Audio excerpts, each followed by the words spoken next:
So hi guys, ayan. So ito guys ang isa sa mga paborito kong aglaonema. Ayan, katabi ko po yung aso namin dito. Ayan o, si December. Bear. Ayan. So yun guys, ito po ay Esmeralda. So nakakatuwa siya guys kasi malaki na siya. Ayan o, meron na siyang bagong suloy na tumubo. So medyo ano to, excited ako dun sa dahon niya kasi tingnan mo yung kulay nito oh, yung lumabas ng bagong tanim ko siya, medyo nangayayat kasi syempre bagong lipat.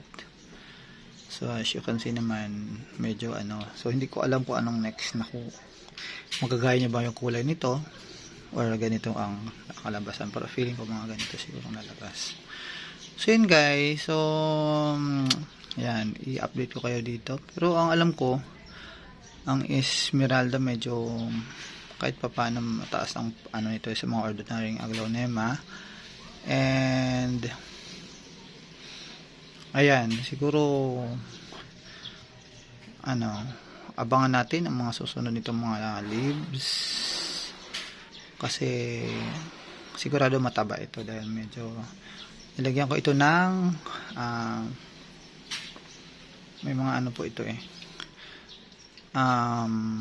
mousse. So yan. So yan guys, ano po ito Esmeralda aglaonema. Ayan, update ko po kayo once na lumabas na yung pinaka dahon niya. Ayan, yun lang guys.